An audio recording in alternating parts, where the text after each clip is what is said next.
With that down, let's move on to this, shall we? One of the most pointless things I think in the world is movies made direct for streaming. There's no real ROI in it. I just, especially if, now don't get me wrong, I love that there is the avenue for smaller films, like films by certain auteurs that would never get a theatrical release. I do love and appreciate the fact that there is an avenue that it can have a life out there for the public. Absolutely. But over and over and over again, we see movies that go to theaters make more money for the studios, and when they then go to streaming later, they do better on streaming than if they had just been released to streaming initially. It's not an opinion anymore. It's data collected and proven fact. Whenever we bring up like the top 20 most streamed movies, consistently, maybe one or two of the most streamed movies will end up being actual direct to streaming movies. All the other ones will always be movies that went to theaters first. And it's just the thing. And we are starting to see that studios are cluing in on this. And one of those studios is the brand new Paramount. It ain't the old Paramount. It's the brand new Skydance taking over. And their new chief executive just come out and say, oh yeah, the debate's over. It's not a question anymore. It's over. We're not interested in direct to streaming films. We are interested in theatrical. He went on to say this during a press scrimmage. Ellison went further by saying the debate was over about whether straight to streaming films had as much impact and value as those supported by long and splashy marketing campaigns meant to drive consumers to theaters. Paramount's new head of streaming, now this is the head of streaming, Cindy Holland, said it best and bluntly, streaming movies are not a priority for me. Now, by the way, she's saying that just as we're talking about Landman season 2 coming up pretty soon. I mean, Paramount's kind of been killing it a lot lately with a lot of their original stuff. I can't wait for the next Mayor of Kingstown. And anyway, on and on and on. You mean all the Taylor Sheridan stuff? A lot of the Taylor Sheridan stuff. As opposed to other franchises. Well, I'm loving Star Trek Strange New Worlds right now. I'm eating it up. I still can't believe you don't like this. This is peak Star Trek, man. Oh my God, no. Anyway. No. It's all original. It's awesome. Yeah. So we got the head of the company saying, yeah, there's no debate anymore. Theatrical is the only way to do it. It's, well, not the only way. It's our best way. It's the way we're interested in. And even the head of streaming, the head of Paramount Plus said, oh yeah, not interested in streaming movies. They're not a priority for me. I'm interested in series, movies we want to put into theaters. Now look, that is not to say that Paramount will not ever make a movie that's going to go straight to streaming. Sure. I'm sure it's some smaller stuff, whatever. And it's also not to say that they won't produce movies that won't go to other streamers, I'm sure. But for them to quote biblical stuff, as for me and my house, we will serve the theaters. We will put our movies out in theaters. And we've been hearing that, Rob, the last couple of years at CinemaCon. While CinemaCon is always a big rah-rah movie theaters event, it's only been the last couple of years that we've actually been hearing the studios getting on stage and saying, yeah, we're moving away from the direct-to-streaming movie production model. Again, not that it won't work for anybody, not that it won't work for others, but for them, they're doing this. Rob, how significant is this for Paramount? And is this a part of an ongoing trend? Or do you think that the Paramount position on this is maybe just an outlier and doesn't necessarily reflect what some other studios are thinking? John, I think this is a necessary position, and it's a very needed position, and it's great for the business.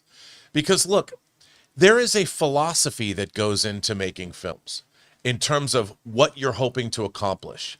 And a movie that is made for a theatrical marketplace, that means by definition, it's meant to be seen on the big screen. It's got to be a communal event. Hopefully it'll play to large audiences. We know, and we've seen it, Warner Brothers can tell you, their last 6 movies have opened to $40 million theatrically. They're making films and they're making different kinds of movies for the theaters. Apple will probably tell you, boy, we teamed up with Warner Brothers. We have an upcoming movie coming out from A24.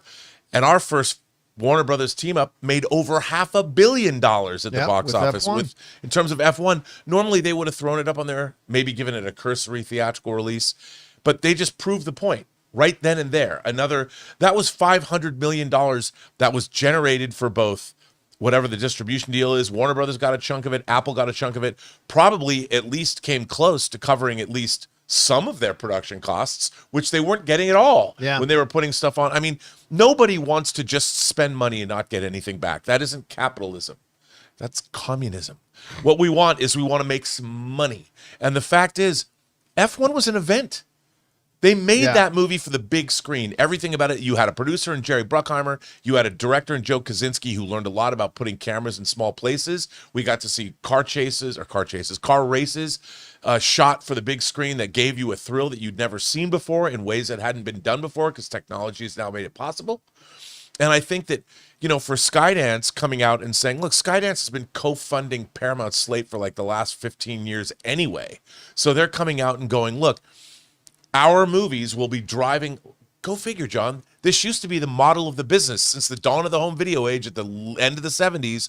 Home video fueled it. It took your theatrical film, and then home video used that the marketing, everything that went into a theatrical release spilled over into home video. Yeah, the theatrical release fuels the home video everything release. else. And now we don't have home video, but we've got digital, SVOD, and a lot of people just don't go to the movies anymore, but they can have their whole family for Superman might be $30, but you invite your cousins over, you sit down. If you didn't go to the theater and watch it, your whole family can watch it at your leisure, do whatever you want, because it made over $500 million, closing in on $600 million. Why they would take it out of the theaters when it's making $1 million a day, I don't know, but whatever.